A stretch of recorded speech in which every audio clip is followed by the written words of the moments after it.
channels. You can go to the interpretation button on your lower panel and select the language in which you would like to listen to the discussions today, so English or Arabic. So I will give you a few seconds to do it. So I will also give you a few technical instructions for today. So please mute your microphone while you are not speaking. But we are inviting you to leave your cameras on so we can see each other. So I hope you managed to select the channel to connect. I hope that you are hearing us and seeing us. If you have any problems, participants in Amman can ask the technical producer, and online participants can write about problems in the chat and we will address them. My name is Nadezhda. I work in the ETF governance and quality assurance team, and I will be chairing the meeting today. So now I think we can go to straight to our opening session. And I would firstly like to pass the floor to Basma Al-Nabulsi, the program manager from the European Union delegation in Jordan, for opening the event today. Good morning, everyone. Can you hear me? Yes, perfectly. Yes. Yes, good morning. Thank you for the invitation. It's really lovely to be with everyone joining here today. Seriously, the results of the survey really reiterate the results of our consultations with civil society organizations and non-state actors in general on the delegation's vision on economic empowerment for the next or upcoming years. We do see the role of civil society organizations as partners in skills development and in advocacy and in awareness raising to generate employment and productivity within the Jordanian population, but also with Syrian refugees and vulnerable groups in Jordan in general. We also highlighted the knowledge creation and utilization of knowledge and exchange on skills development and employment, and this is a very welcomed result of the survey, so we will definitely be integrating these results into our programming. The intervention logic of what we are doing in terms of skills development is derived from our work on the priority area with the SDG 8 on decent work and economic growth. And so the EU advocates for a labor market system in Jordan that is accessible to all, including persons with disabilities, refugees, women, and minorities, where information about skills and careers is open and empowering for workers, and where technology is harnessed to reduce and not drive inequalities in access to jobs. And this is why we are looking at good quality, meaningful work generation. And we see that the civil society's added value is needed in this sector, and it is a necessity. 2020 has been a challenging year because of COVID-19. The rate of unemployment has dramatically accelerated and has had a disproportionate effect on young people and women. And it has also stalled progress being made in promoting the economic inclusion of persons with disability. And this is why we do see the role of civil society in building skills to different vulnerable groups as an added value. And we would like to see a growth of industries and some sectors that are actively growing, such as green economy and digitalization. And so we look forward to hearing back from civil society organizations that are participating today in this event, and looking forward to see some recommendations from the survey and civil society organizations on how we can do our work better on economic inclusion. Thank you very much for listening. Thank you very much, Basma. Thank you. And I'm now passing the floor to my colleague, Hugues Moussi, the head of Systems Performance and Assessment Unit of the European Training Foundation, for his opening remarks. Over to you, Hugues. Thank you. Good morning, everyone. I hope you can hear me well. I'm delighted to be with you this morning and to open this session, which is very important for us. So maybe I will say a few words on ETF before, for those of you who would be a little bit less familiar with us. So the European Training Foundation is a European Union agency which develops knowledge on its fields of expertise, namely VET, lifelong learning and human capital development, and which provides policy advice on its fields of competence to partner countries in the European Union neighborhood. And among those countries, of course, Jordan. So Jordan, we have a long story and history with Jordan since the early 2000s, and we've worked and had very robust collaboration in a number of fields and domains.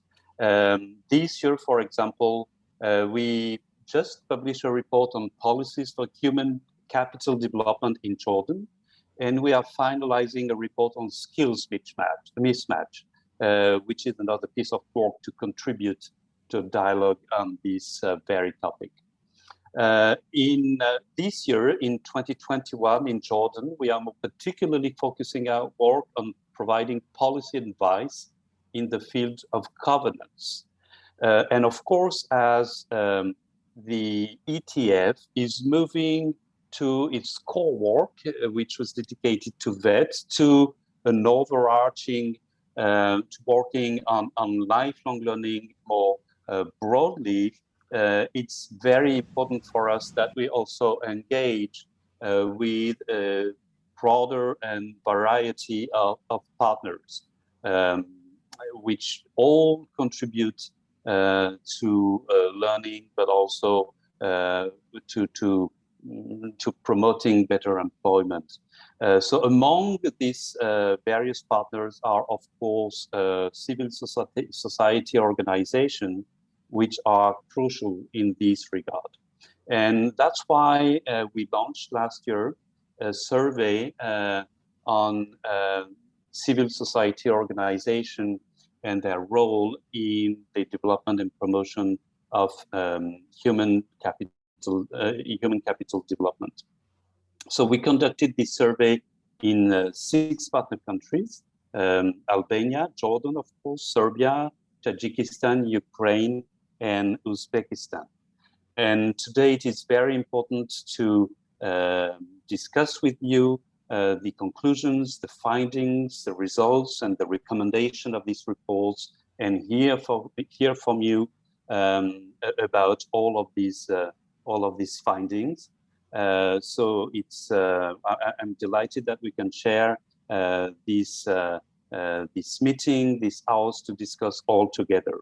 And without waiting, I think we will jump and dive into the topic. So I hand it over to you so we can begin our discussion. Thank you.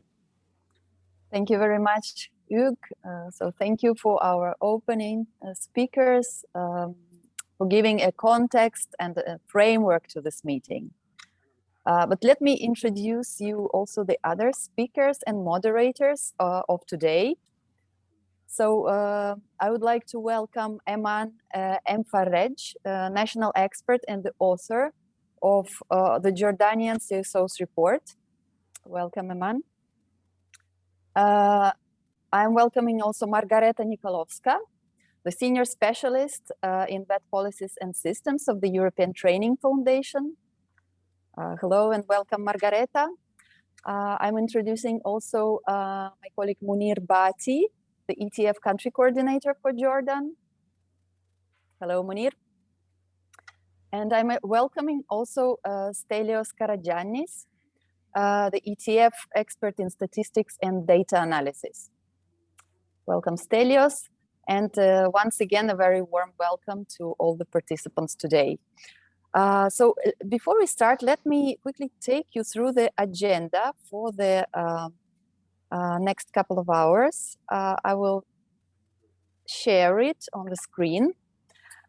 So in the first part of the meeting, we will have 3 presentations, as you can see here. So first of all, Margareta Nikolovska will speak about the objectives and the methodology of the CSO survey in Jordan. Then Eman Mfarrej will present the findings of the survey in Jordan. And then Stelios Karagiannis will present a cross-country analysis from the countries where the survey was implemented, so to be able to position Jordan on this cross-country picture.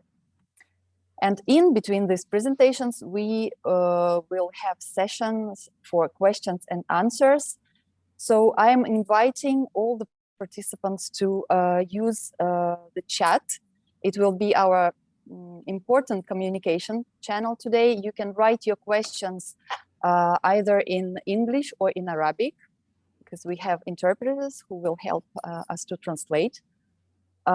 So please feel free to use the chat. So then we will also have a 15 minutes break. And after the break, we will split into 2 breakout rooms.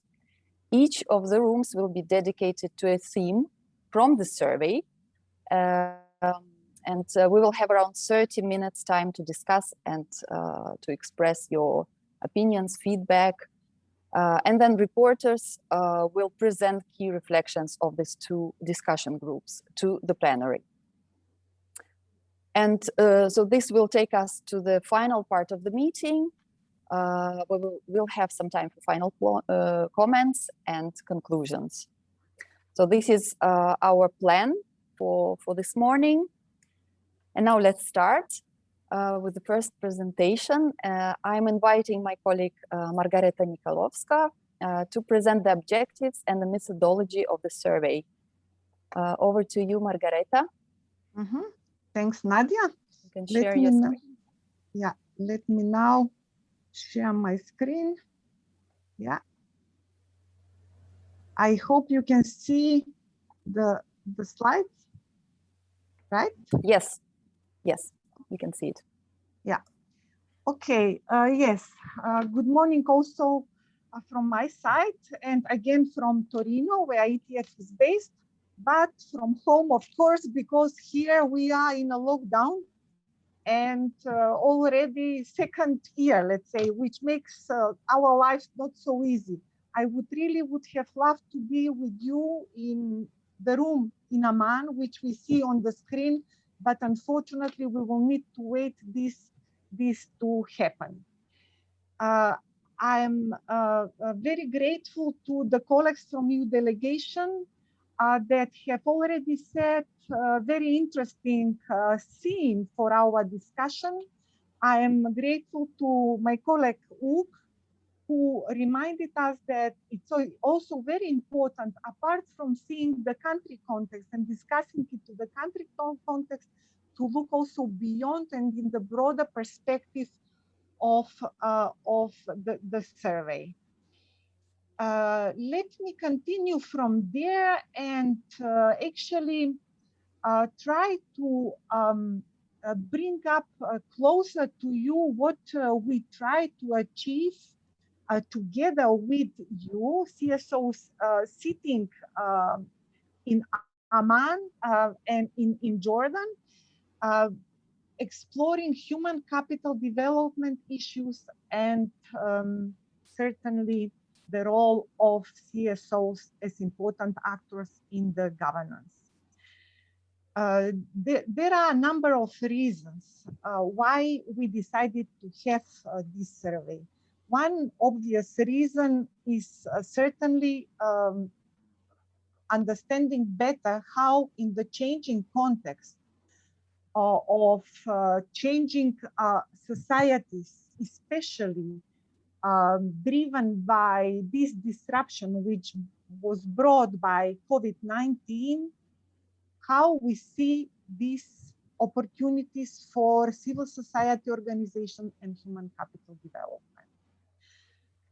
Here comes also importance of desire of ETF to jointly together with CSO sector to understand how we can contribute better through the engagement of civil sector organizations in shaping 2030 agenda.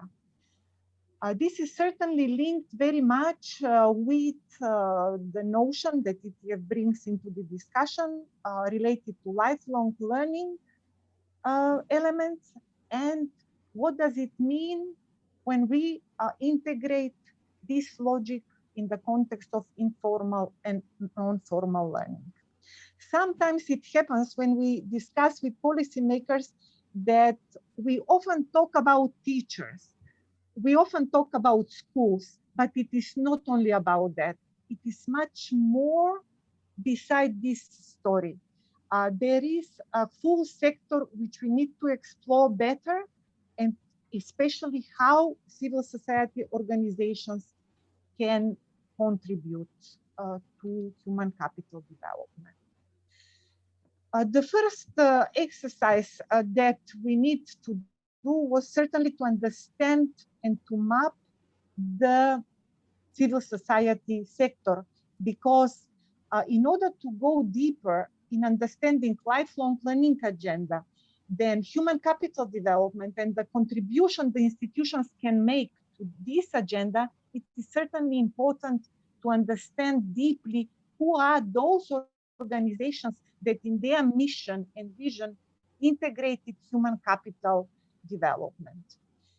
The next objective was certainly to explore how civil sector in the certain country responded to the crisis. It was a big, let's say, shaking of entire environment for all of us. And certainly we were ready to let's say, to do this deep dive and to go ahead with 6 participating countries. Now you will see on the screen also who mentioned the countries. I would like to add something. You know, when you look in the countries, you will see that 6 countries: Albania, Jordan, Serbia, Tajikistan, Ukraine, Uzbekistan took part in this survey. And probably you will ask, but why these countries have been selected? I think these are, let's say, somehow being a member of, being an ETF team member of this entire exercise, I think these countries find themselves in a privileged position from different aspects. As an example, Albania and Serbia have a regional agenda which is very much linked to European Union integration.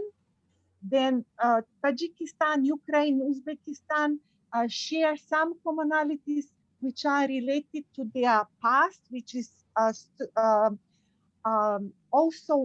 which is also integrated a connection to Soviet Union. And then Jordan is another country which comes and pop-ups from the region as one of the countries with the quite high civil society index based on international studies. And then the question comes, but which civil society organization? If you plot a map, you just take your country in Jordan, you will see a really wide spectrum of organizations. And then we say, okay, for this survey, eligible are those that are actively involved in non-formal learning, informal learning, that they contribute to human capital development. And then we said it should be enough if we go ahead in this thinking to allocate 1 interview per country. I think it's important, while the key counterparts for this ETF study are civil society organizations, it is important to understand that the topic explored is human capital development. I have repeated several times, and each of us intuitively understand what does it mean, human capital development. But I will not exaggerate if I say that my organization, our agency, has something more when we talk about human capital development.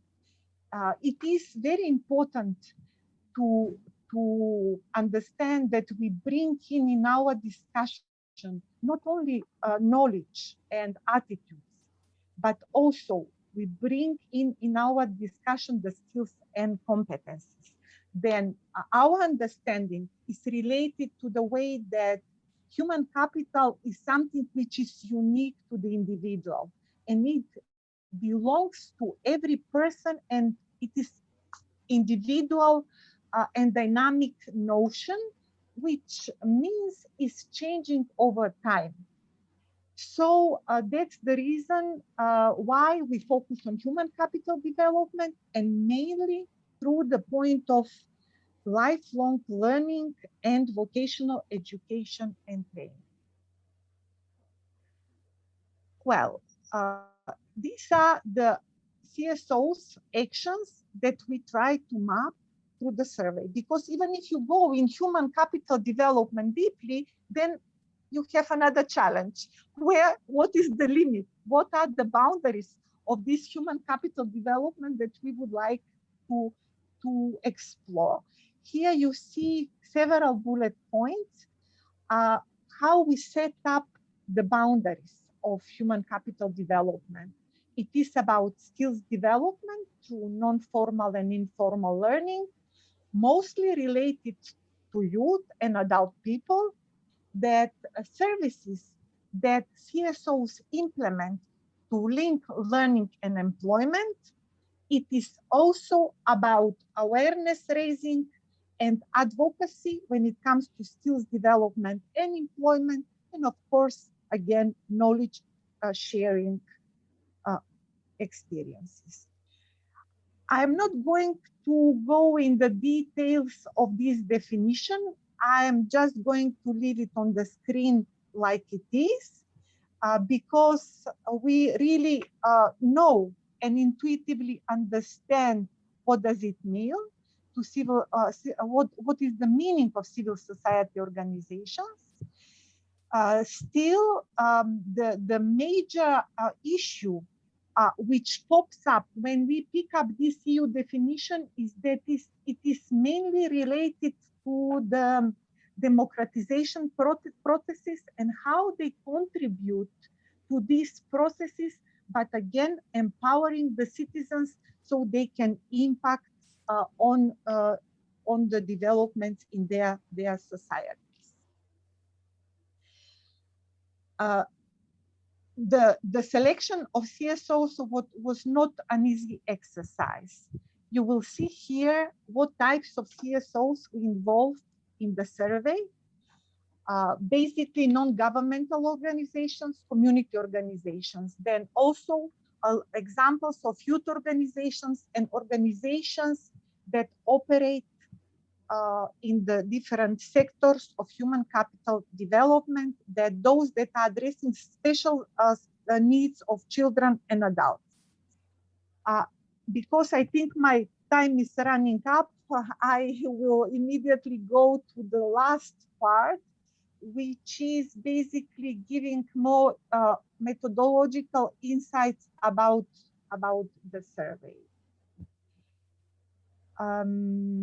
Well, we did our best to have a meaningful survey, which probably you experience it as quite a long exercise when it comes to the survey, because we had a number of questions. But nevertheless, thinking about pillars that we wanted to cover, or let's say building blocks around which we would like to also this discussion today to evolve, are these key four sections. One is understanding better through our questionnaire about the organization profile. This matters importantly to understand what is and how much, for example, employees your organization have. Is it a big one? Is it a small one? Is it based in Amman, or is it maybe in a remote area, or maybe further at the border working with Syrian refugees?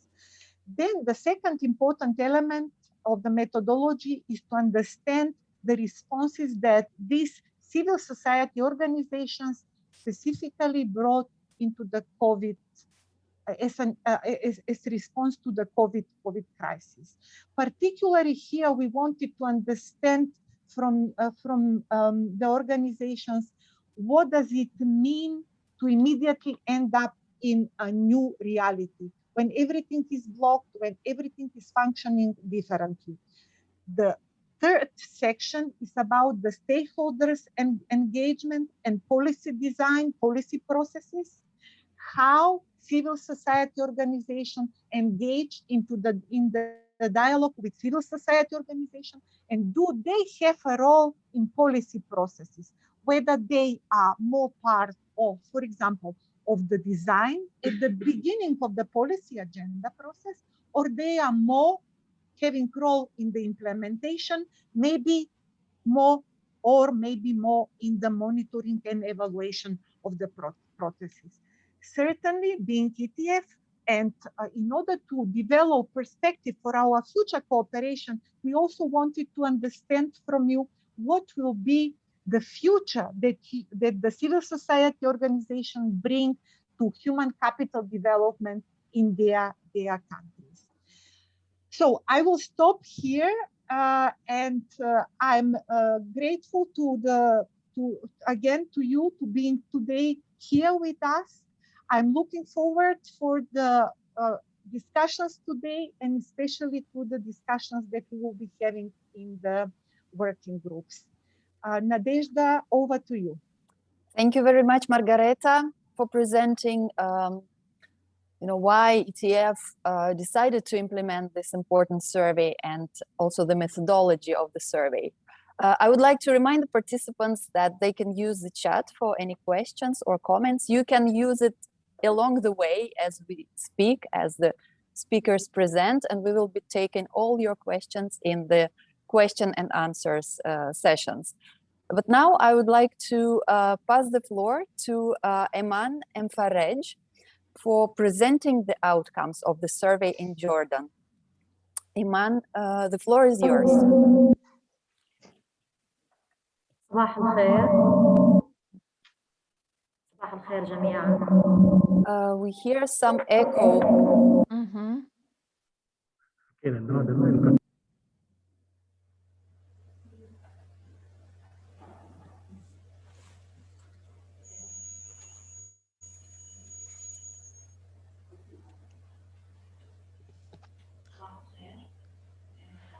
إيمان بني مفرج.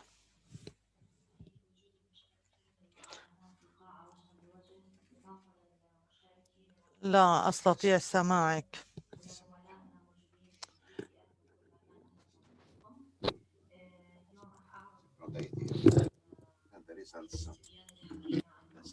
Okay, just a few seconds to fix the problem.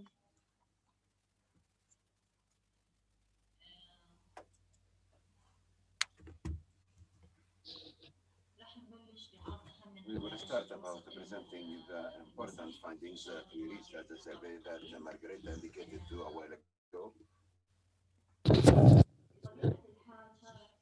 Normally, it was participated, about 37 organizations participated from the CSOs.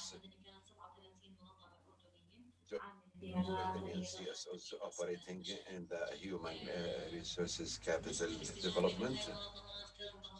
The response from the organizations, about 41%, about 15 responded and filled the survey that were. توزعت المنظمات العاملة في الأردن في أكثر من محافظة، الأردن بطبيعة الحال موجود فيها 12 محافظة. توزعت الاستبيانات في 5 محافظات من هاي 12. تقريبا 3/4 الاستبيانات كانت موجودة في العاصمة عمان، والأخرى في 4 محافظات منتشرة سواء كانت في الشمال أو في الجنوب. كان في عندي محافظات الشمال في إربد، وفي محافظات الجنوب في مذكرات أيضا مستجيبين. رح نحكي شوي بخصوص المنهجية اللي تم فيها الاستبيان داخل الأردن. اعتمد الدراسة اعتمدت على نوعين من الأدوات. الأداة الأولى كانت متكونة من استبيان موجود في مجموعة كبيرة من الأسئلة كما شرحت مارغريتا. هذه الأسئلة مقسمة ل4 أجزاء رئيسية. القسم الأول كان بيتناول ملف المنظمة، تعريفها بشكل عام، حجمها، انتشارها، تمويلها، ومجموعة الأسئلة العديدة عنها. القسم الثاني كان مخصص لاستجابة هذه المنظمات لجائحة كورونا، من حيث كيف قامت هذه المنظمات بتغيير أولوياتها في حال غيرت أولوياتها، كيف قامت بتغيير أنشطتها، أو هل غيرت مجموعات المستفيدين التي تتعاون معها وإلى ذلك. القسم الثالث كان يتناول أصحاب المصلحة الرئيسيين وحوارات السياسات التي تجري داخل هذه المنظمات واستجابة صانعي القرار مع المؤسسة. القسم الأخير تحدث عن إمكانات منظمات المجتمع المدني في قطاع تنمية رأس المال البشري، واحتوى هذا القسم على أسئلة تتناول الميزة النسبية الحالية لمنظمات المجتمع المدني ودورها المحتمل في المستقبل في تنمية قطاع رأس المال البشري. الأداة الثانية التي تم استخدامها في هذا المسح كانت عبارة عن استمارة نوعية فيها مجموعة من الأسئلة استهدفت مجموعات المستفيدين الذين استفادوا من منظمات المجتمع المدني من خلال حصولهم على خدمة مقدمة منهم سواء كانت بتدريب. Iman, may I please interrupt you? Unfortunately, we do not hear the interpretation into English. So I'm just asking the technical producers to fix this problem. I understand that we are in the minority, those who cannot understand Arabic, but still it would be very important for us to understand what you're saying. So if the technical producers can fix this problem. Englishman? Did you choose English channel? Yes, yes. I'm on the English channel. Can you hear me? Yes, we I'm can on the hear English you. channel. We can hear you. Okay. Let's try now. Yeah. Okay. Yes. So we talked about the second part of the study. It was talking about a qualitative also survey. It was directed to the group of the beneficiaries that dealt with the CSOs through a service delivered by the CSOs to the beneficiaries, and the beneficiaries also on all different age classes and the gender, males and females, and to reach a better understanding about the contribution of the CSOs in the field of human capital development and providing the learning, the informal learning, and whether if COVID-19 pandemic crisis changed the roles of such CSOs. We conducted interviews with the beneficiaries to identify their direct orientations and interest for the delivered services and why these services from their point of view good or useful or not useful, and what are their proposals for improving, and to get and collect their ideas that we received or obtained through the training or the service delivered from the CSOs, and if there is any procedures tangible if they planned during the training or the orientation or after the training process. And we were interested to know how the responders knew about this training, whether he was contacted by email or what tools were used to deliver all the information to receive this training or this orientation, and whether this training was responding to the needs of the beneficiaries, and whether if we achieved a level of satisfaction for the beneficiaries, and so on. And this survey and these two tools, we concluded to the most important critical clear results. The first one was talking about the main scope for the operation of the CSOs in Jordan. And through the chart that is presented on the screen, it's clear that 87% out of the CSOs were working on the popular local level, social level, versus 73% from the CSOs were working and operating on the national level. If we look to the transnational or outside Jordan, there was about 7% in these organizations working mainly on this scope. So it seems and clear that the main scope for the work and the operation of the CSOs, it was on the local, popular, and social level. The main results or output that we reached as a survey, it was relevant to the resources of funding for the CSOs. and financing, and it was clear through the chart that presented on the main screen that the main resources for the financing of CSOs is through the funding from the donors. 53% from the CSOs rely mainly on the donors' funding, and 47% out of the organizations depend mainly on the funding, self-funding. This means that the CSOs in Jordan depend whether on the donors or whether on a self-funding. So we noticed that the different contributions and donations, it was very low. It reached about like 7%. On the other hand, the public donations or government for the CSOs, it was very low, about 13%.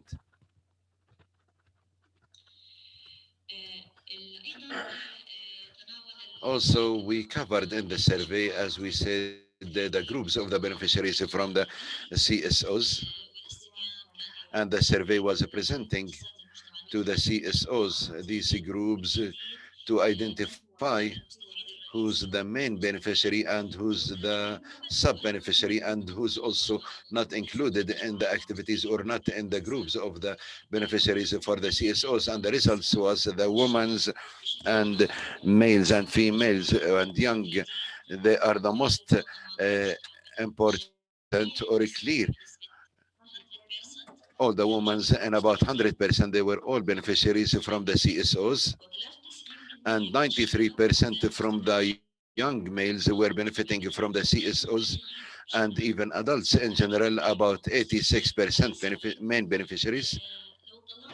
If we look to the most less one as and the minimum level of the beneficiaries, it was about 40% from the disabled persons, and this is also the less one out of the beneficiaries, and this means the concentration of the operation of the CSOs in Jordan towards young and women's youth and women. Regarding the main activity for the CSOs, there was a group of activities were presented to the CSOs to identify what is the main activity that they adapt as an CSO and operating and carrying out. It was clear that advocacy of other organizations and sectors was the main activity for the most of and the majority of the CSO that participated in the survey. And then later, 73% from the CSOs indicated that they have 4 activities considered as the main ones. These activities, advocacy for adults, and the second one, promoting the informal learning for youth and supporting informal learning for adults, and also and providing the informal learning for the youth. And it's clear for us that promoting the freelance working, this is one of the most clear activities for the civil society organizations, and facilitating finding jobs and using smart information. There was no approach regarding the response of the CSOs.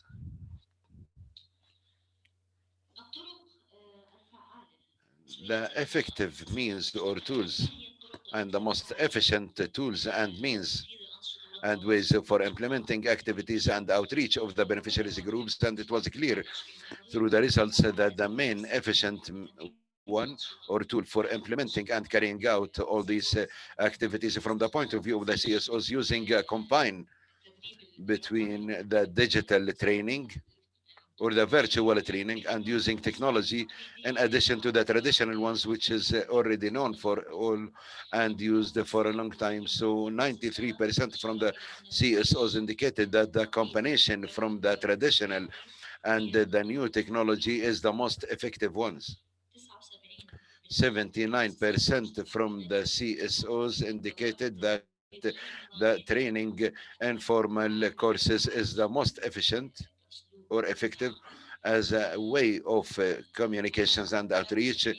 73% indicated that there is 2 ways or means, and it's very effective. The first one, using official resources for information, and the other one, the guarantee of the motivation of the people for learning.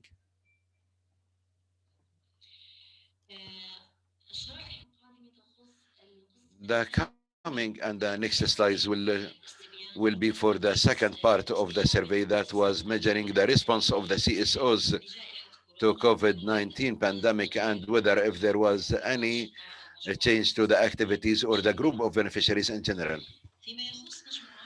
Regarding the group of beneficiaries after or post-COVID-19 pandemic, we noticed that there was a response for the CSOs that are operating in Jordan, where the youth were the most main beneficiaries from the CSOs, and a percentage reached about like 89%.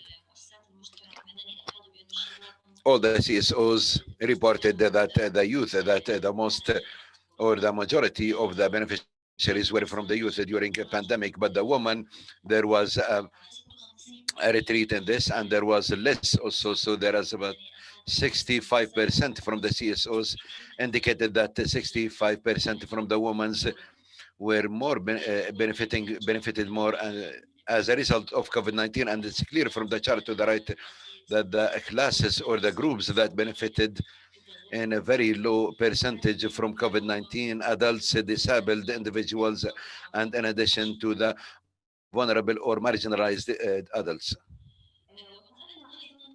And we asked also about the main reasons for the change, that there was why they changed the group of beneficiaries. And the response, 80% from the CSOs reported that the needs and the requirements of the groups of the beneficiaries, it was one of the main reasons for this change that resulted in this change. Where 70% from the CSOs reported that the main reason for the change is the self-assessment and the initiative that were carried out by the CSOs themselves. And only about 38% from the CSOs reported that the main reason for the change is the mediator, the mid organizations that supported the groups of beneficiaries and changed the norms of activities. And 1/4 of the CSOs reported that the public agencies presented these new priorities to support the beneficiaries groups. And this result also will lead us that the CSOs in Jordan rely on measuring the needs and the requirements of the beneficiaries groups to build the change that can occur due to COVID-19 pandemic. And we asked also whether if there was a change to the activities carried out by the CSOs as a response to COVID-19 pandemic, and what are the reasons or the main causes for this change. And when we asked about the change of the activities, we asked the CSOs to identify for us whether if this activity is carried out for the first time or implemented or executed for the first time, and whether if it's a new activity or if they are considering the implementation of this as a response of COVID-19. And the slide from the right side shows that the advocacy activity for the groups and sectors, 42% from the CSOs started to work on this activity for the first time, or it's a new activity as a response for COVID-19, while there is about 83% from the CSOs worked on this activity in a major way as a response to COVID-19 pandemic crisis. It's clear also that the second activity, about 1/3 of the CSOs worked upon for the first time and newly, which is the advocacy for the adults. And another activity using of the smart information, it started also in this direction towards conducting this activity for the first time or newly post-COVID-19 crisis. We noticed at the same time that the advocacy for the youth, 1/4 of the CSOs were working for the first time or as a new activity as a response to COVID-19 pandemic, where about 42% from the CSOs worked on the advocacy of youth and more as a response to COVID-19. And this is in line to the result that we reached, that the group of beneficiaries that been changed as a result of COVID-19, it was for the interest of the youth. It's clear also that there is 42% from the CSOs implemented the activity for promoting the informal learning for the youth in a more way, in a more ways comparing to the period pre to the COVID-19 crisis. And when we asked also the youth about this activity, it was clear that 77% from the CSOs consider that the self-assessment that they carried out as a CSOs was the main important reason for this change. So the activities of the CSOs was changed by the self-assessment for the CSOs.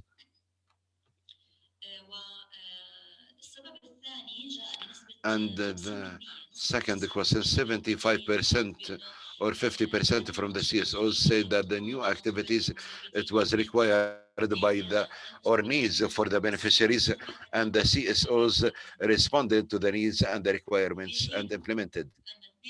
While 42% from the CSOs implemented the activities and changed the activities or implemented in a more way, in a wider range for the mediation, for the mediating group agencies that reported that there is a need for this activity, and also 1/3 of the CSOs considered that the public institutions they directed them to change the activities and consider this is the main important reason for this change.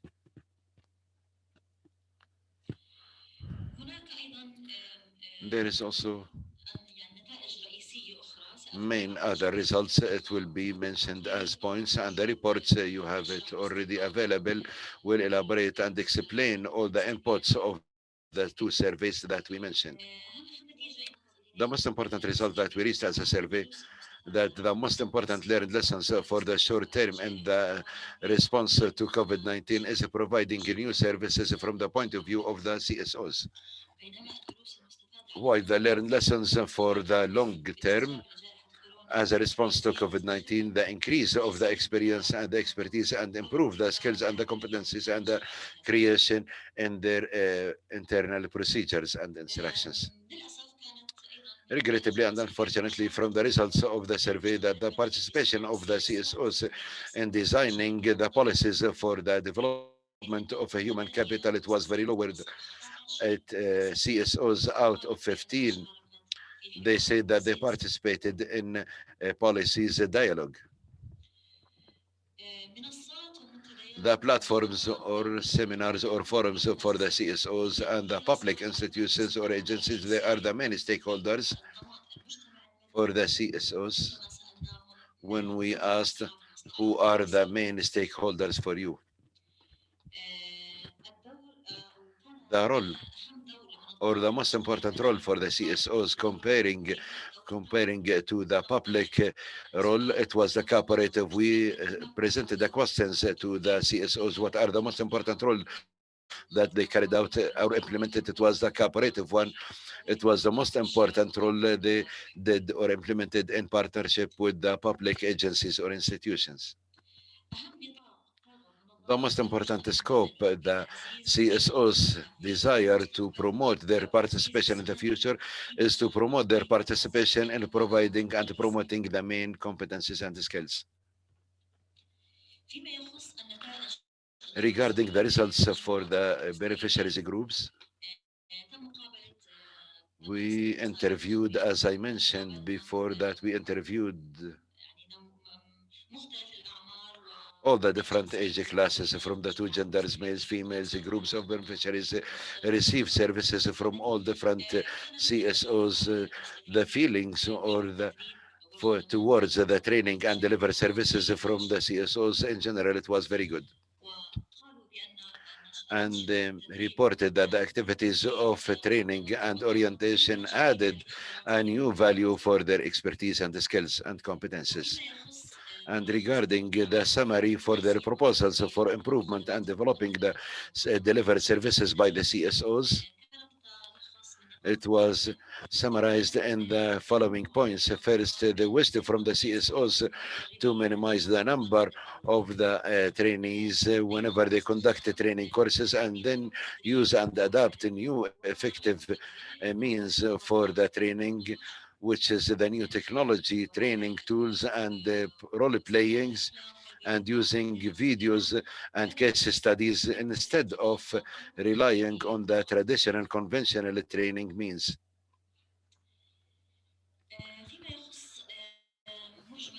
Regarding the conclusions that we reached as a report or concluded, maybe in 3 main points we can conclude the promotion of the contribution of the CSOs and the policies of human capital development to increase the awareness about the added value that can be introduced by the CSOs and the policies dialogue and human capital development and the credibility and the importance and the quality and the creation.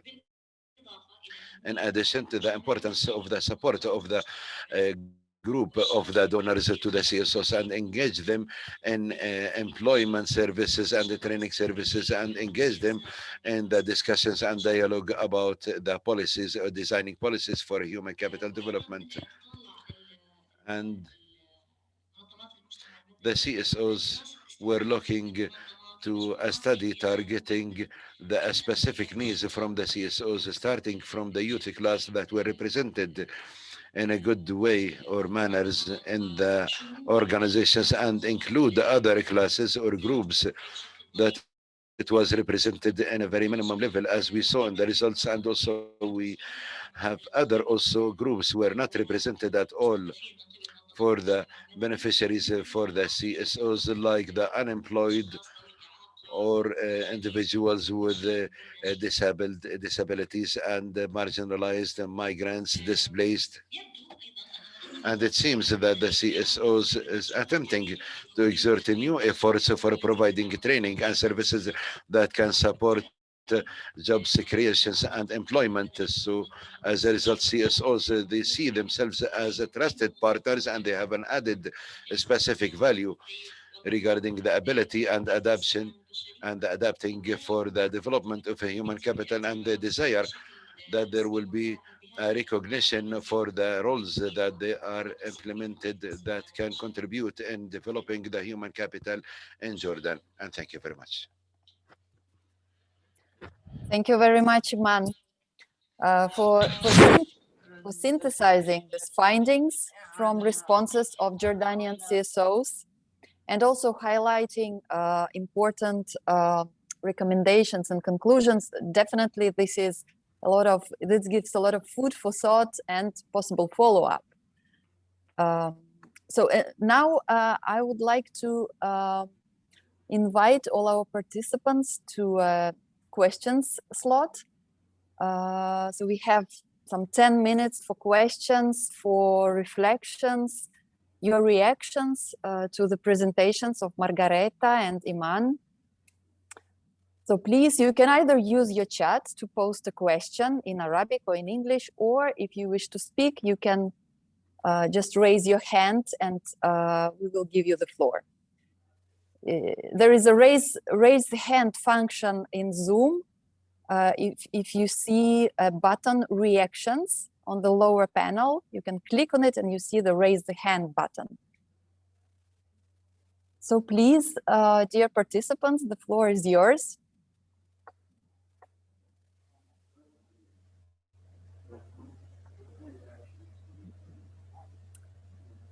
Would you like to maybe comment on the findings, react with your experience, or maybe agree or disagree with these findings?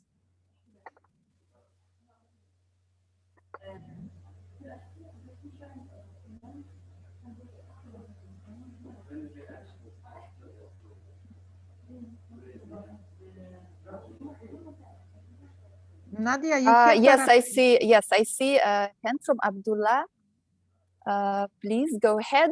You can switch on your microphone and speak. So, Mr. Abdullah Daradeh.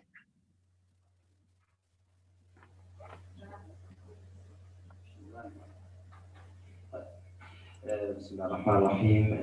بداية يعني أود أن أتقدم بالشكر. Just a second, At the beginning, I was like to thank European Training Institution for this valuable study.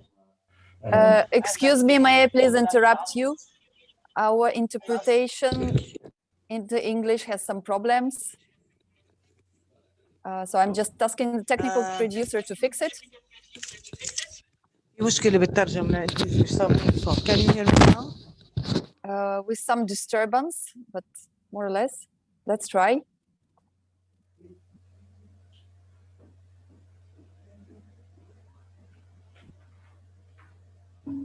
I'm sorry, Mr. Abdullah Daradek. that Can we you had hear to- me?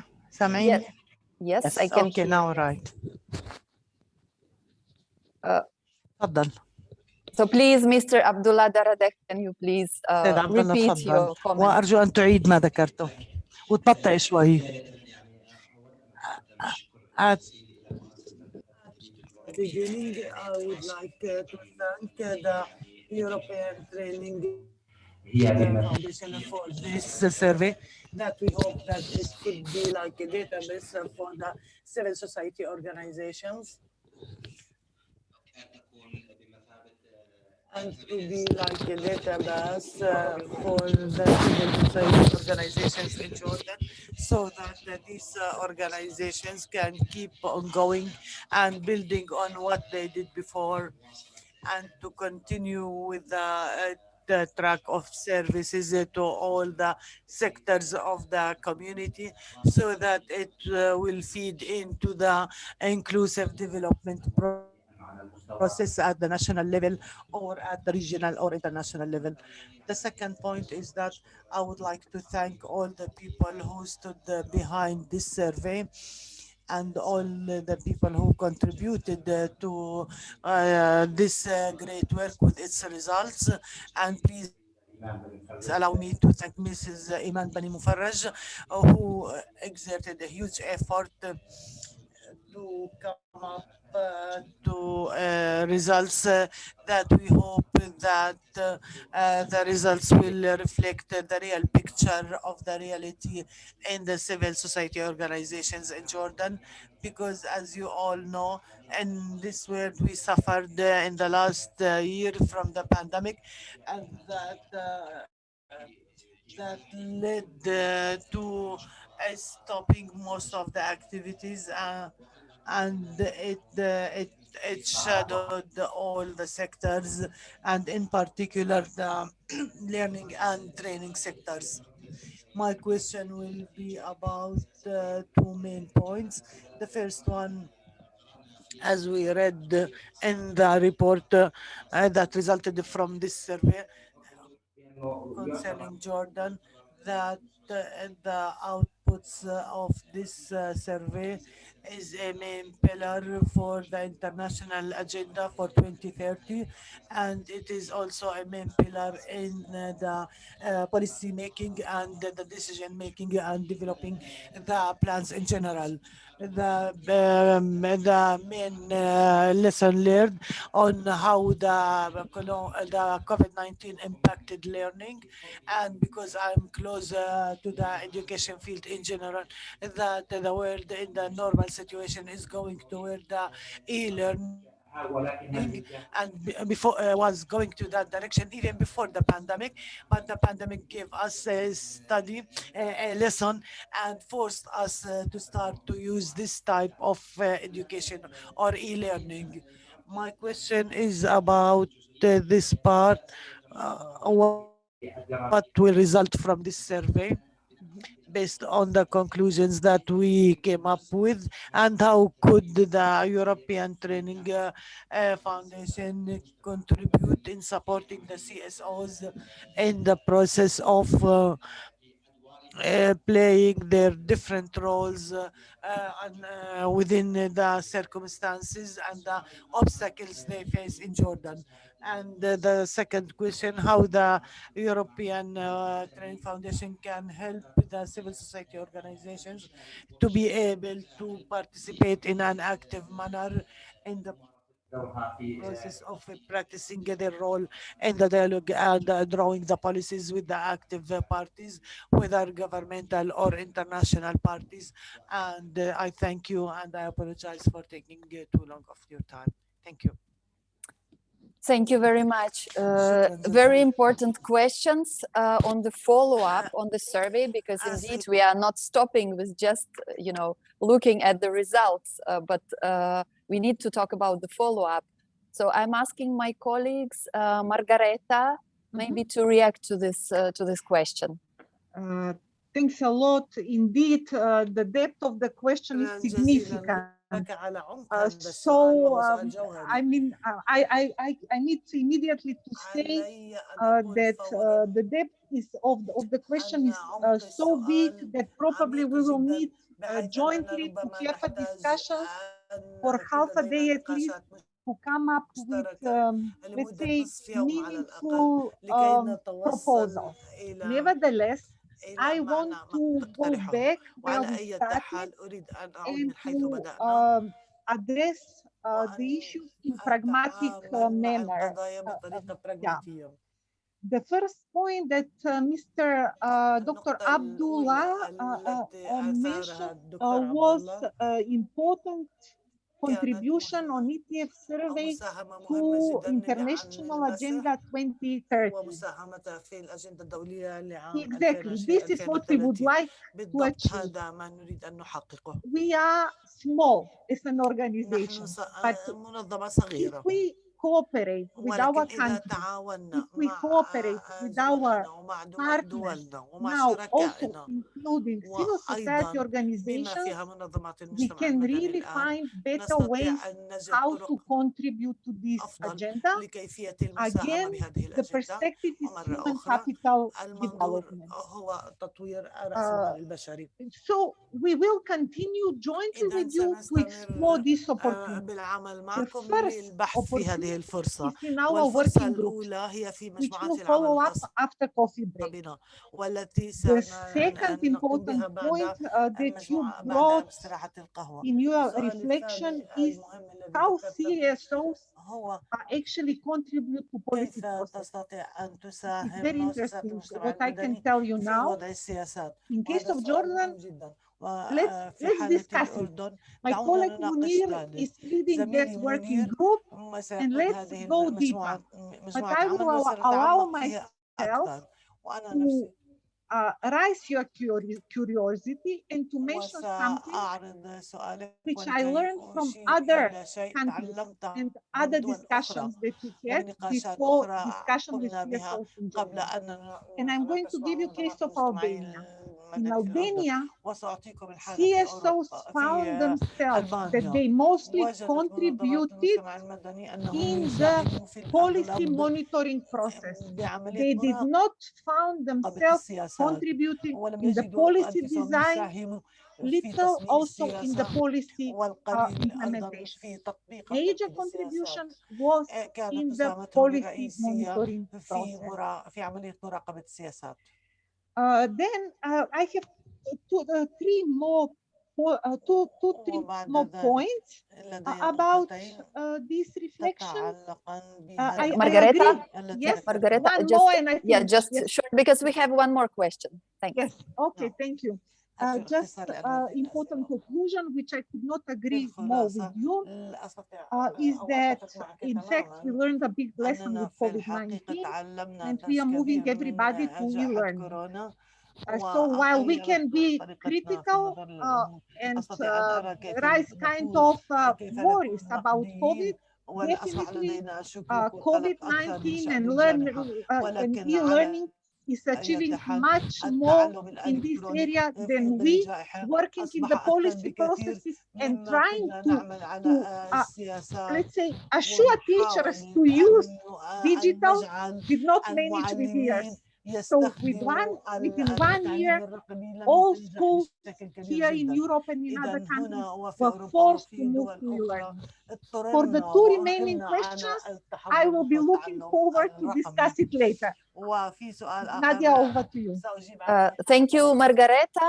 We are a little bit running out of time for this questions time, but let me take one more question that we have a comment from Shoruk Shatnavi. So please, over to you. You can switch on your microphone. Good morning all, and thanks for inviting us to this Indeed, especially when we talk about public policy, I need to thank my colleague who just spoke about the policy processes and the NGOs and civil society organization, and especially on Jordan in advancing and enhancing the policy processes through the civil society agenda. Unfortunately, in Jordan and at the level of the civil society organization, we don't take the policy process, our engagement in the policy drafting as a goal for our civil society organization.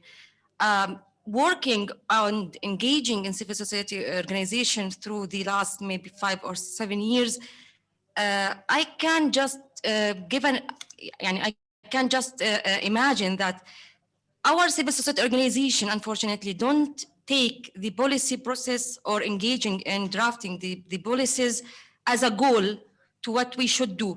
So I think we have a problem in this, and they take the project implementation as a goal, not to engage in advancing the policies here in Jordan. And this is what you can even ensure about you can be you can see that by when we spoke and the recommendation or the outcomes of the surveys, when we spoke or when we speak about the adults with disabilities, I think it's a priority in such emergency situation, COVID-19. And you can see that 100% of organization focus their efforts on advancing women's agenda.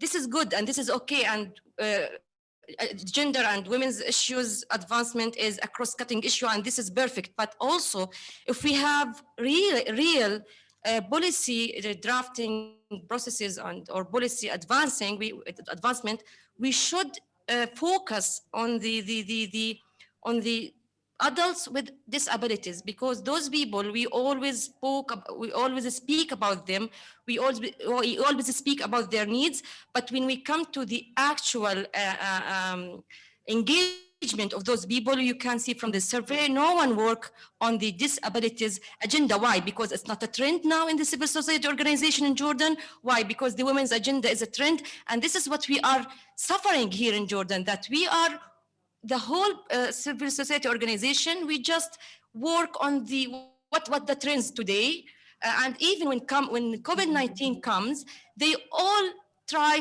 to adapt their activities according to COVID-19 in a context of response to COVID-19 pandemic, and it comes as a trend also. So.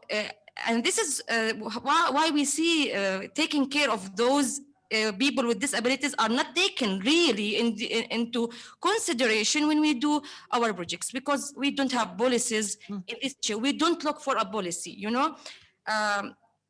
for example, I don't want to speak now about my organization, but I need also to highlight another issue.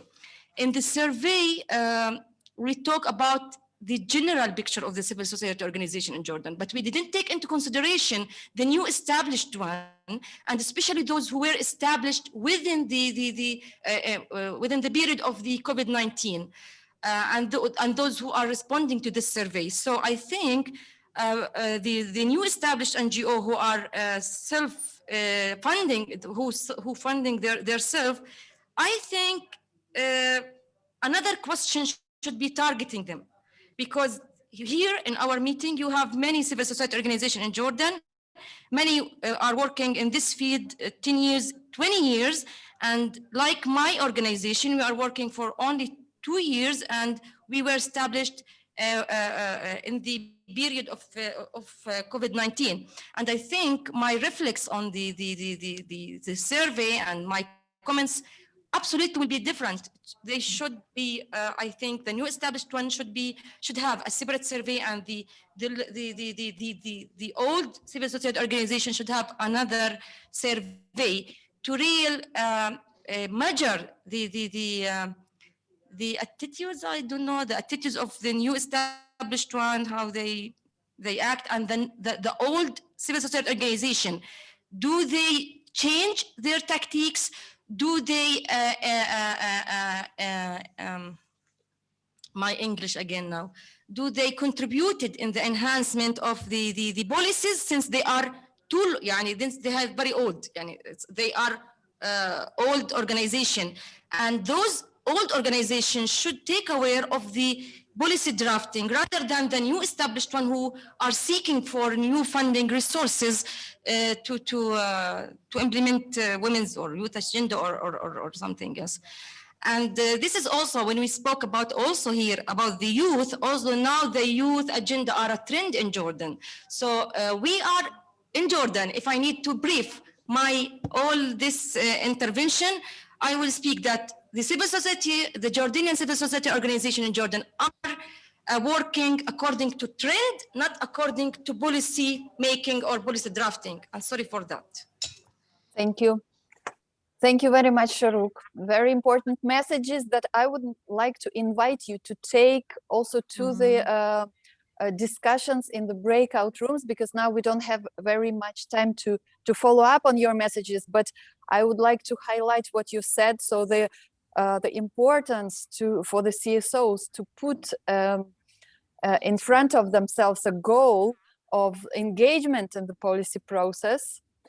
Another important message is on addressing adults with disabilities in the policy at the policy level, and your third message was on targeting the new established CSOs during COVID-19 period. So if my colleagues and Margareta, who is co-moderating, agrees, I would like to take these important messages into the breakout rooms discussions.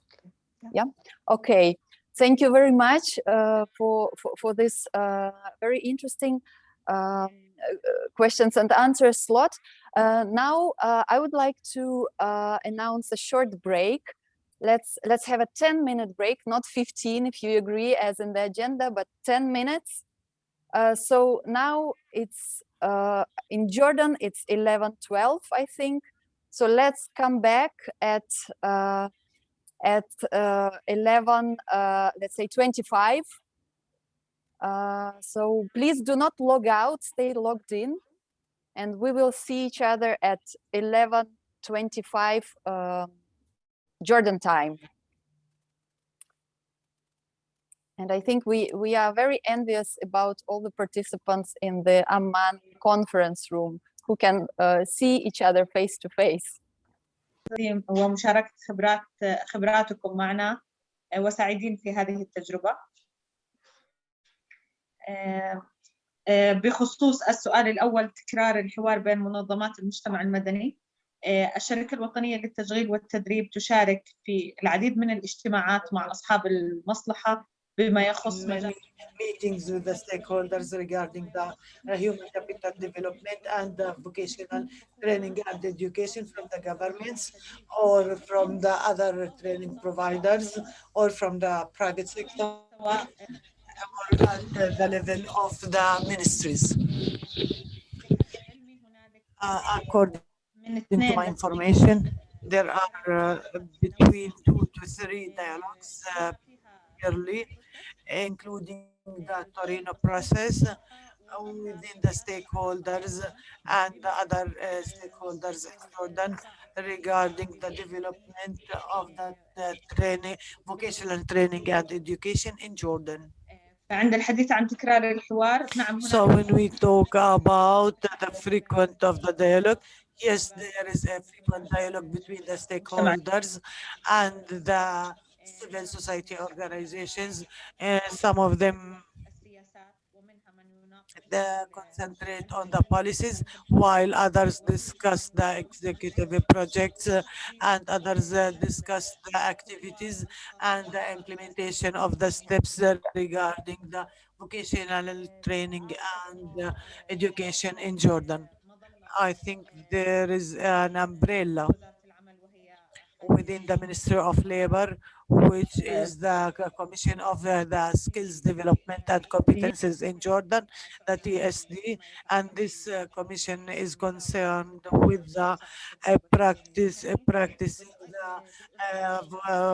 training and education, vocational training and education in Jordan, and it is included within the national framework for the competencies and skills, and it was the result of the participation of the stakeholders in Jordan. Thank you.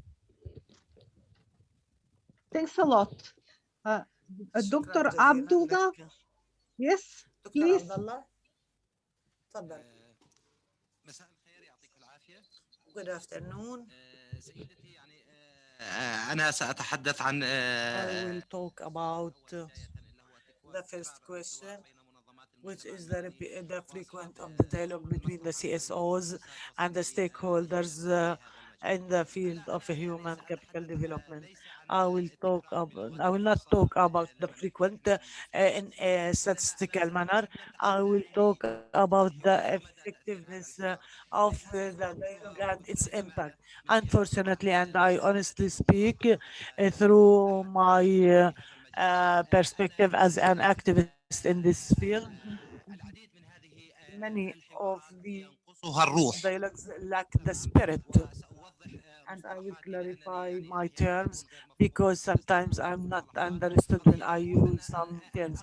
When I talk about the spirit, I mean that these dialogues are not based on fixed basis and clear objectives, so that the outputs and the results of these dialogues to be strong messages to the official departments and the decision makers.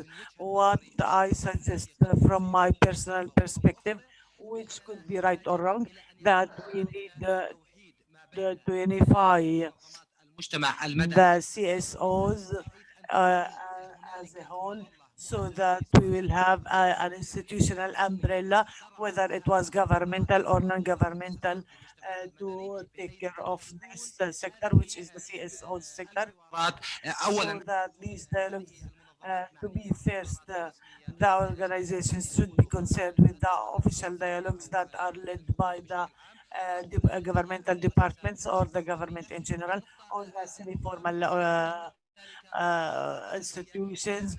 And the other point is to have an institutional umbrella, like that charity organizations, they have a union of their own, and it is the official umbrella or the spokes party that have the demands and the requirements of the sectors and how to practice their role in the drawing the policies.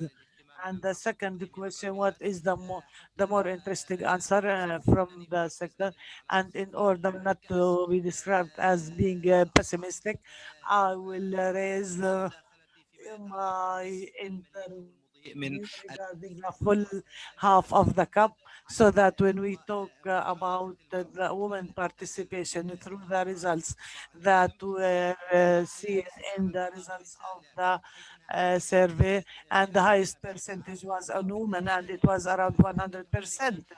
And we notice that there is a dialogue on women participation and equity, gender equity, and the results of the survey, it showed that women has the highest group that benefited from the role of the civil society organizations in supporting employment and education. And so this role that was practiced by the CSOs regarding the human capital development, it might be the first circle to bridge the gap between the lack of women participation and the issues of equity and justice in general. Thank you. Thanks a lot. Just well, I'm handicapped here because I speak only English language, and you have Esra and Dr. Abdullah, both you have raised so many interesting points, but also I am, let's say, in disadvantage because I get everything in English. Nevertheless, I would like to reflect on what I have captured from your input, but I am going to do it very, very quickly. Esra actually pointed out that there is extended participation in the dialogue of civil society organizations in Jordan. We also heard from Esra that even Torino process, which is, let's say, a flagship human capital development analysis tool of ETF, has been followed up by some of the CSOs active in the sector. I particularly like her input that there is a frequent dialogue. She spoke about key major topics. So she made important distinction in this dialogue. Policies, project, activities.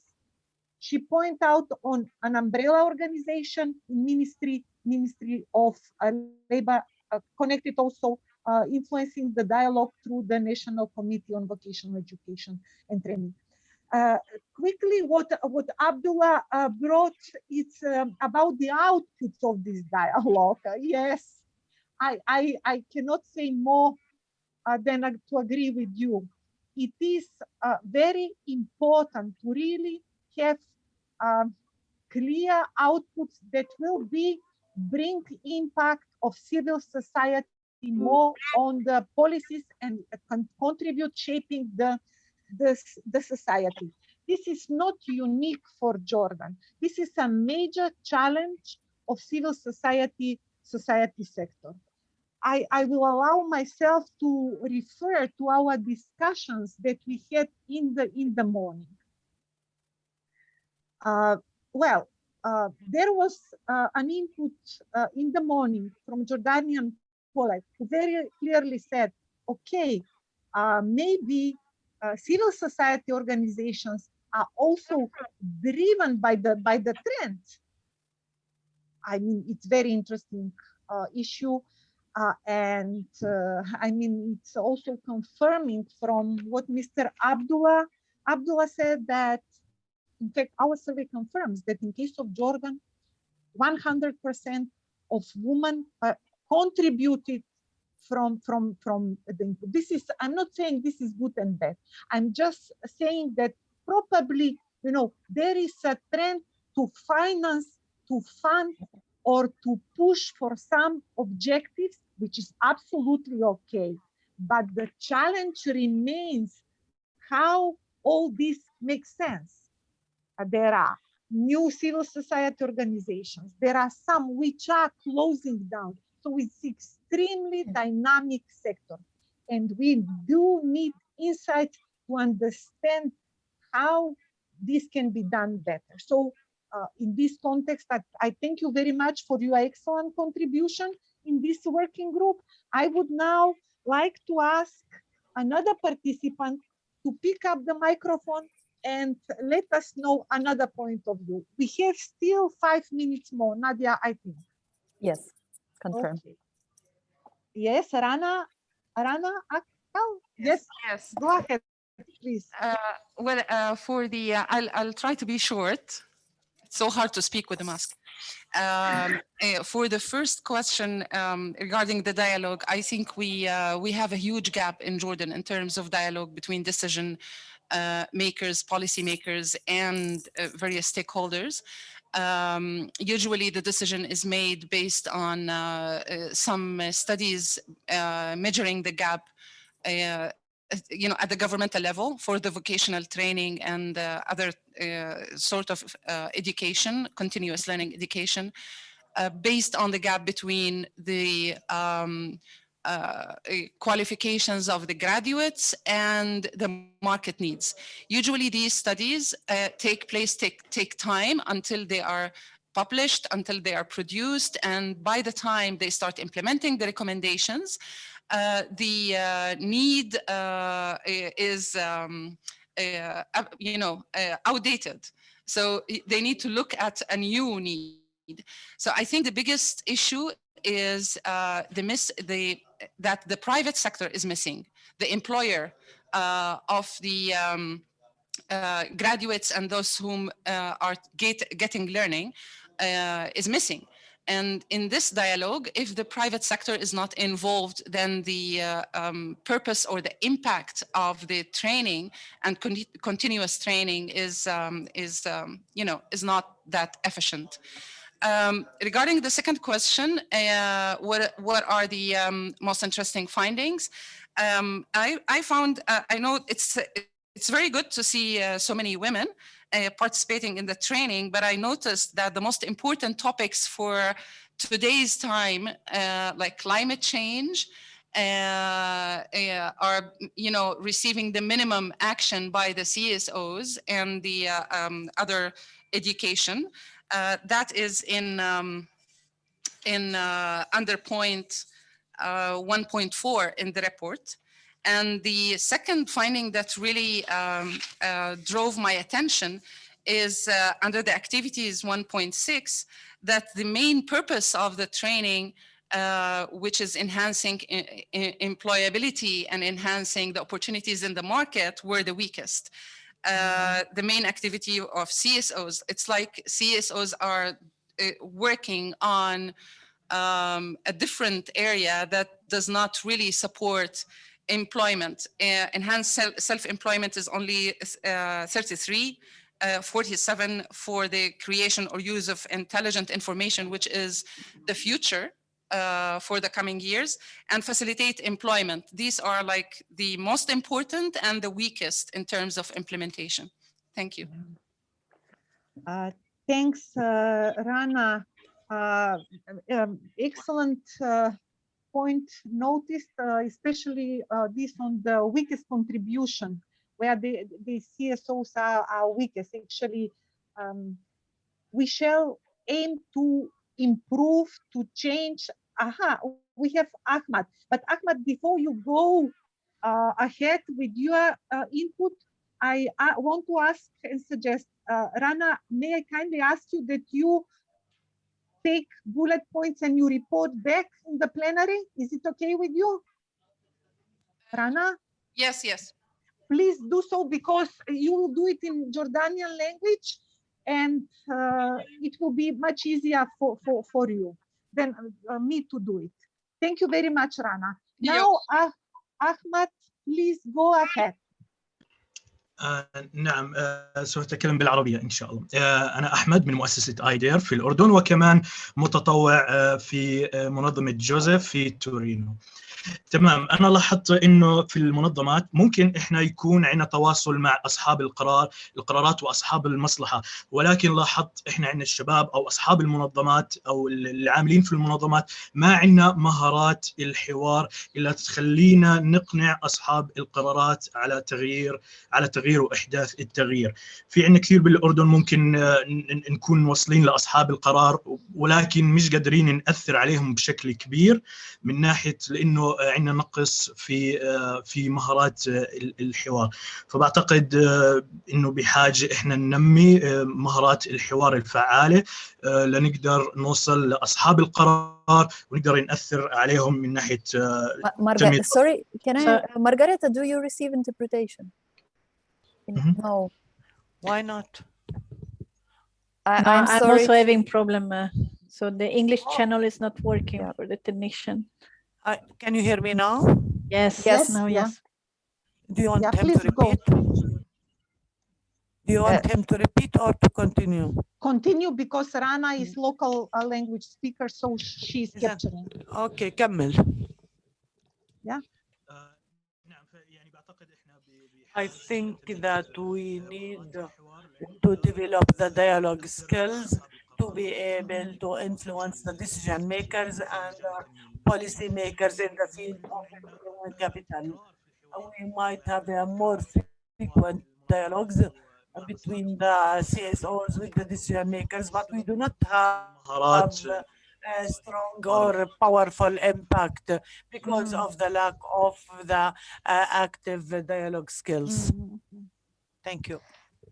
Thank you, colleagues. Shukran. I think we shall close now, yes, and return to plenary. Nadia, yes. Rana, or we have another. We have Fares Haider. I'm very sorry. We have one more contribution, Nadia. Okay. If we are returned to plenary, then okay, maybe Fares can contribute to the last discussion slot. But I think now we will be returned to plenary, or the others will join us in plenaries. But let's try. Okay. Then Dr. Fares Haider, you will ask him to contribute in the plenary. Okay, Nadia? Yes? Yes. Okay. Thank okay. you. Thank you. Thanks Thank to you. everybody. See you back in the plenary. Thank you.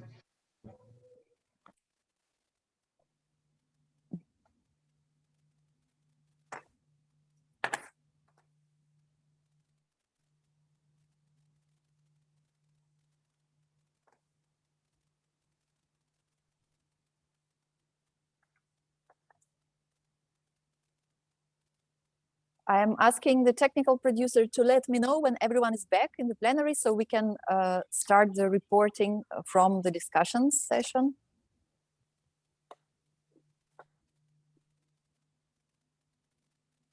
Who's sharing his screen? Yes, I'm stopping, sorry. Yeah. Okay. Welcome back, colleagues. Okay, I think we can start. I believe we are now back all together in the plenary. So I would now like to invite the reporters from the two discussion groups to share with us the key issues coming out of the discussions. So please note that you have maximum, let's say 2 minutes to report from your groups. And you may wish to share your screens with notes that you have taken on Google Documents. So I'm now inviting the reporter from Group 1 on that discuss the CSO's crucial role in improving the quality and effectiveness of public policies in human capital development. So please, you can report now on the discussions. Our rapporteur is Shuruk.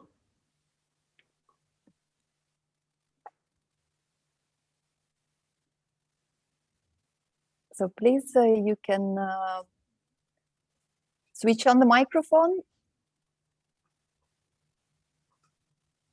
Shuruk, you can switch on your microphone and report on the discussions. Hello? Yes. Is it okay like this? Everyone is hearing? بدون mic Zoom? Yeah, it is okay. Yes, we can hear you.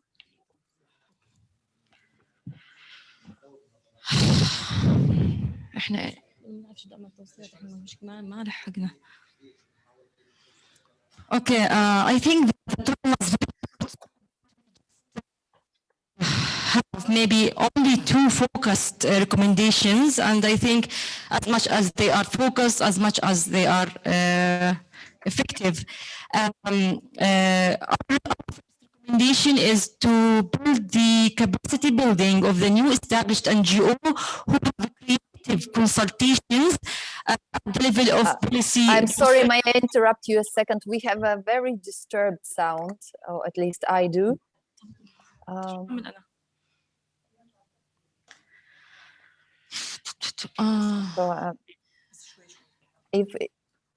So the technical producer, could you please check the sound because it's very disturbed. هيك منيح? Is that okay? It's okay. Yes. Okay. To build and first of all, to target and to build the capacity building of the new established NGO who has creative consultations at the level of policy making. We have many new established NGOs here in Jordan who have creative consultation, and they are ready to provide creative consultations at the level of policy, and also not at the level of the organization itself, but also to build other partners of civil society organization through the coalitions they have, and build their capacity building towards the themes and the field of work they are working on. I think me and my colleague were discussing that the new established NGO, they are also they are requested to provide a very rich profile of their post experience.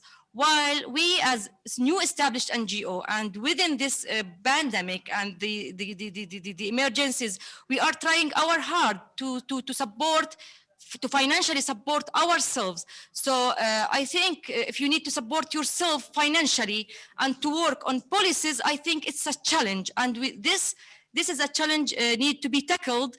I think when you have the good fund for the new established NGO who have creative consultation, and I am focusing who has creative consultations, because this is what matter at the end of the day, the creative consultation to enhance the policy making towards shifting women's agenda, youth agenda, disabilities, the people with disabilities agenda, to move it forward. So who has this kind of creative consultation, they should be supported even they have low profile at the level of the organization. The donor community should take into consideration the founder CV, the founder expertise in the field of the services the organization provide when it's a new established. And of course, there's a monitoring and evaluation process for these new established NGO. If they are failed in achieving the result, they could not be supported anymore. So they need just a chance to get engaged in this process of public policies. This is the main recommendation, since the time was very short. Yes, thank you. Thank you very much, Shuruk, and thank you to the whole group for these important conclusions. And I'm now passing the floor to the rapporteur from the second group. And the rapporteur is Rana Akhal. So Rana, could you please present the points from the second group that discuss the CSOs dialogue with institutional stakeholders and policymakers? Okay. Well, I wrote them already and sent them on the chat for everyone. I think like 3 points were raised regarding the dialogue. One is the essential need for an umbrella to have an efficient dialogue with policymakers. And currently, the current umbrella is the Union of CSOs, and that is not active in that regard. There's another point related also to dialogue, the missing the gap in the private sector existence, which is essential to be part of the stakeholders. And maybe I missed one point from your point. لا أستاذ إيش كانت النقطة الأولى؟ Yeah, and the third point is we don't have enough studies and research on dialogue and the impact of dialogue between CSOs and policymakers. On the second point, 3 also topics were raised. The participation of women, which was clear in all of the different topics in the training, can be utilized further to cover issues of priority, because these are women who are trained, and we can extend that to cover priority issues like violence against women, which was evident during the COVID-19 pandemic and closure, gender equality in more depth. And the second point is regarding the results. That the training currently conducted is not linked to employability skills, because it doesn't facilitate employability, and it doesn't support that. And it doesn't also tackle issues of priority like climate change, which is, digitization, things like that. So it seems that the training conducted is in a different place, at a different corner, against the needs that we are perceiving as priority for the coming years. That's it. Thank you very much, Rana, and again, thank you to all participants from the second breakout room. I'm now opening the floor to any additional comments that participants may have. I know that in the second breakout room, Dr. Fares Haider wanted to contribute but did not have time. So please, now we have some minutes left. Okay, so I'm. Thank you. Yes, please. I'm Dr. Fares Haider, consultant in JCI, consultant for development for training. I think in this time we need the social dialogue.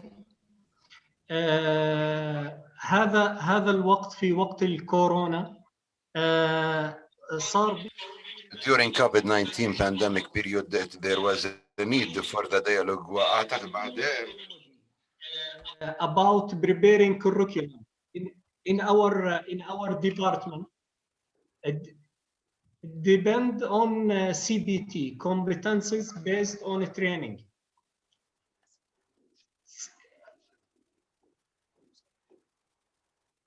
الكفايات وهذا depend بشكل رئيسي meeting. And this is also in the main way.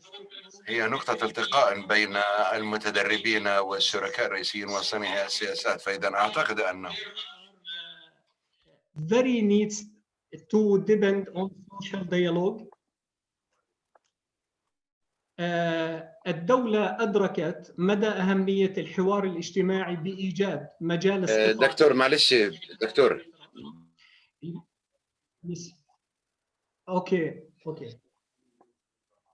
اوكي شكرا.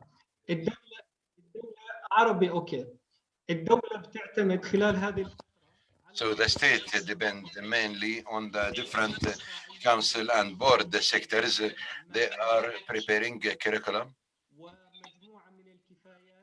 and also a group of competencies that the labor market is in a very good, and this were able to minimize or reduce the gap between the market needs and the competencies. So the sector needs, it's very important and essential in the coming period of time. The Center for Development of Competencies under the umbrella of the Ministry of Labor activated the practice and the developing for the social dialogue. We are in need for more studies during the next period of time, but I think the practices so far until now, it's very good practices, and thank you very much. Thank you very much, Dr. Fares Haider. I see a raised hand from Dr. Shadi. Please go ahead. السلام عليكم ورحمة الله وبركاته. Peace be upon all of you. At the beginning, we would like to thank your efforts for this good meeting that is gathering us with the CSOs and the EU, and we thank you for your interest in supporting developing countries, including Jordan.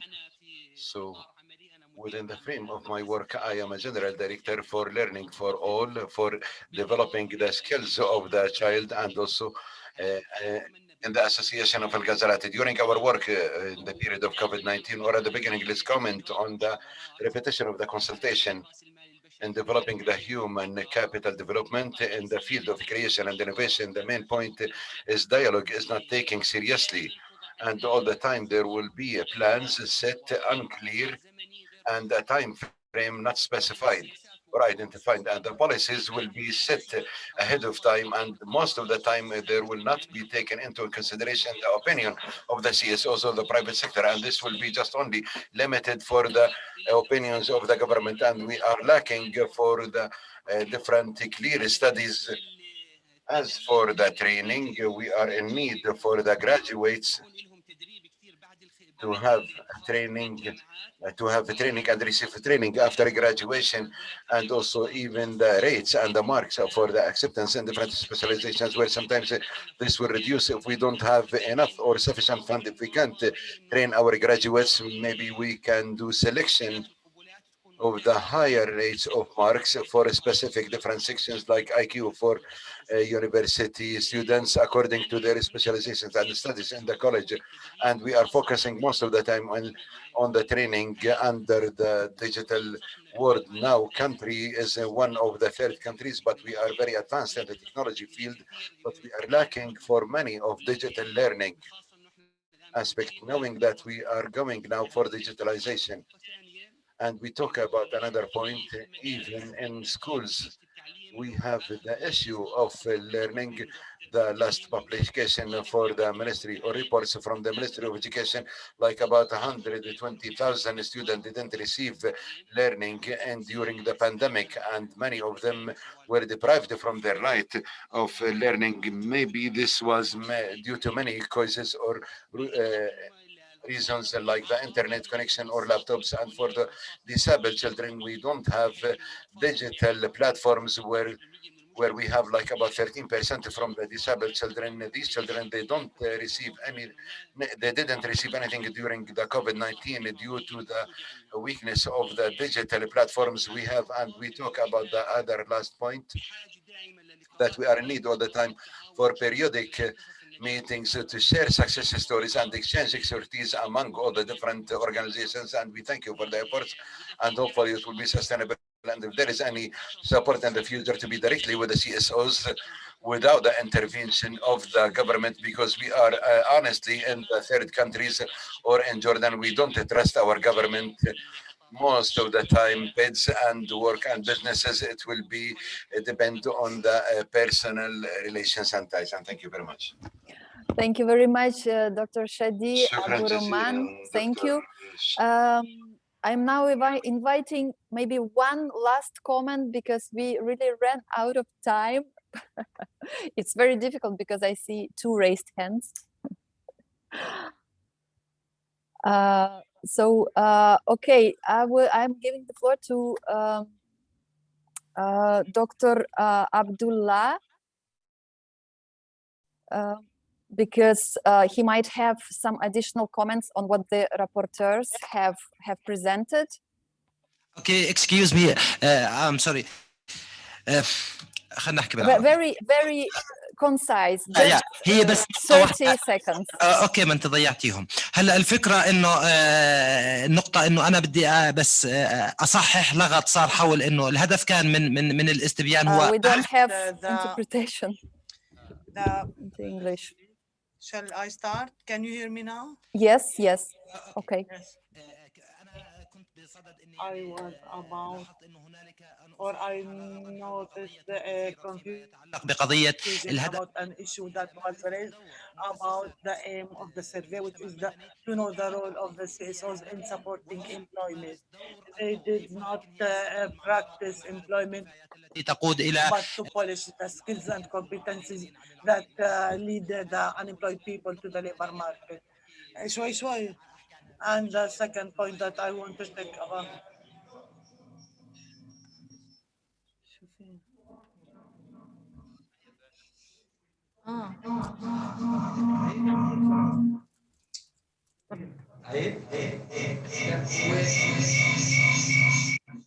I think there is interference between microphones. في مشكلة بين الميكروفونات، في أكثر من عيد. باختصار بتقول لك.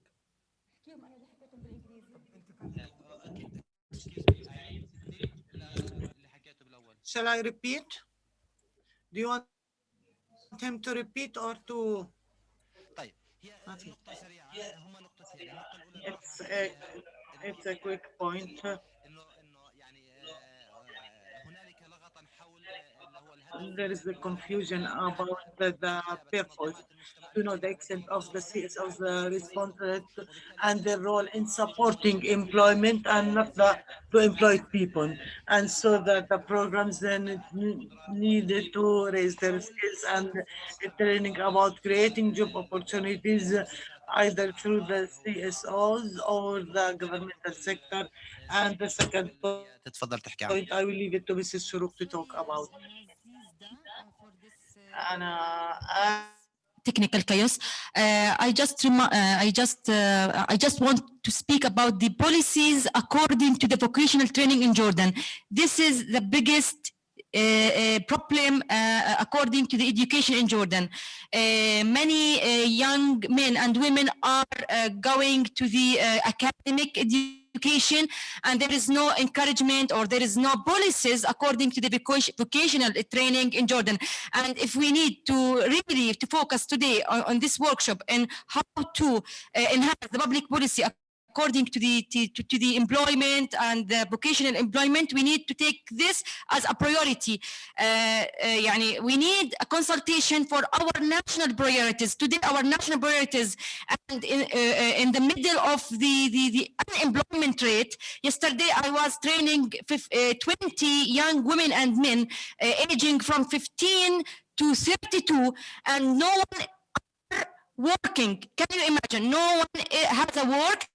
And I was training them in participation in the parties, political parties, how we need to engage them in political parties while they don't have a job. They don't have a job, they don't have a salary, they don't have transportation to go to the workshop, and ask them to be effectively engaged in the political work.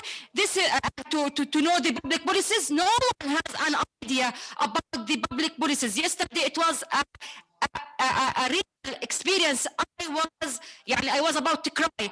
How I'm training people on political participation while they don't have jobs, and they are from Ajloon governorates. And today in Jordan, unfortunately, and in the developing countries, the capital is the source of jobs in the developing country. We need to take serious steps towards the development of the governorates, and we need to advocate for such policies, and we need also to advocate for engaging in the vocational training.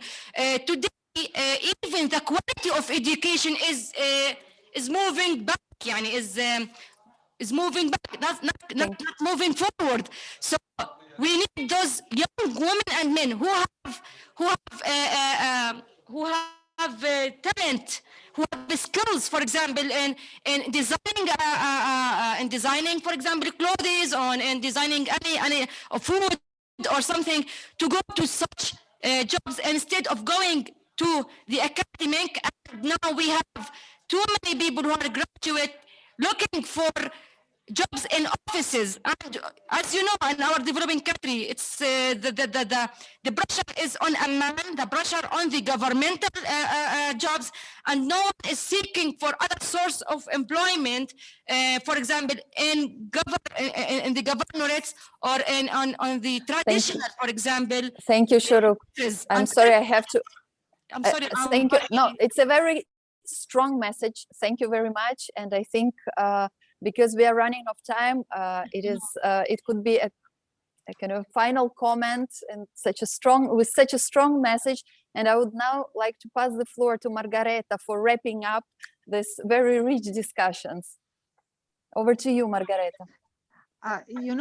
When I was discussing with Munir, who is leading on behalf of ETF on responsibilities, let's say, in Jordan as a country liaison now, I was in many ways convinced that in Jordan we would have very interesting discussions. I'm afraid I was wrong. In which sense? We started very interesting discussions. So I feel we just really scratched a little bit of what you have brought these 2-3 hours with us. I want to take few messages, and I also want to pass these messages to you, which are now very strong with me. If I think about CSO sector, which I start to learn about in your country, to discover it, my feeling is that you are facing very, very similar challenges with the rest of the world, of the civil society. And this is nothing unique, which I'm going to say. But what I find is unique from what I'm learning today is this message to us that you know a lot about policy dialogue, that you know a lot about the gaps that exist very much, and that you would like to help to improve these gaps. Also, vis-a-vis civil society sector, but vis-a-vis the policy sector, because that was also very, very strong message. In the final points that Shuruk mentioned, I mean, it's very clear. The employment opportunities are created in the capitals. It's not only about Amman, I can tell you. It's about Belgrade, it's about Tirana, it's about Baku in Azerbaijan. Everybody is everywhere is very similar situation. The challenge when we talk about human capital development is how really CSO sector can help the government, the public institution to cope with this huge challenge. I know that when one migrant from a rural area is coming to a capital, he brings his skills from the rural environment. But what skills he needs in order to survive in the capital city environment is totally different. I do believe that if the civil society sector is capable to bring to the attention to any government that this is where we can help you, I'm sure that you will not be left alone. Thank you very much. I don't want to make big promises. What I can tell you from our internal ETF team, which is working on this topic, is that it's excellent that Jordan is on this train with CSO in human capital development in ETF, let's say. Albania, Serbia, Jordan, Uzbekistan, Tajikistan, Ukraine. We need to continue our discussions. We need to broaden our discussion to have you together with other countries, because as ETF, we are very modest. We take the issues step by step. I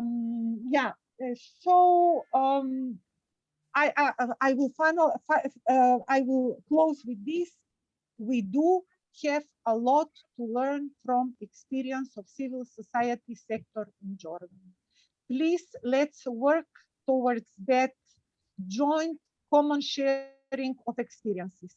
I would like to ask you, when we go out of this room and this week, when you have time, please visit ETF webpage. Please visit Open Space platform, and you will find a blog there on voices of civil society organizations in human capital. Leave us comment, leave us a message, remind us on these discussions. Don't hesitate about that. We promise that we will follow up, and then you and us, we need to make it happen and to continue our dialogue. Thank you again to all of you that are with us today. And I will be really looking forward to meeting you soon in a very interesting discussion, just as we just started now. Thank you. Nadia, over to you. Thank you very much, Margareta. And I have just seen that Munir has posted in the chat the link to Open Space that Margareta mentioned. So this is the open platform of the European Training Foundations for all stakeholders interested in working in education and training, human capital development. So please, you can register to this platform and follow up and contribute to these discussions. And definitely, as Margareta said, we will post information on our joint meeting today on the ETF Open Space. So at this point, we are closing our meeting, and on behalf of the European Training Foundation, I would like to thank all of you this rich discussions. So I would like also to thank all the civil society organizations that took part in this survey. A very special thanks to Eman and Farej for being a pillar, such a pillar of this survey in Jordan. Thank you very much. Thanks also to the ETF team, to all the organizers, interpreters. So we are not saying goodbye, but see you. And hopefully we will be able to see in Amman or in Torino soon. And please also let me remind you that you will receive a feedback form from the organizer of this meeting, where you will be asked to express your opinion on this meeting. So thank you again, and goodbye, and stay safe. Thanks. Goodbye. مع السلامة. Bye bye. Bye.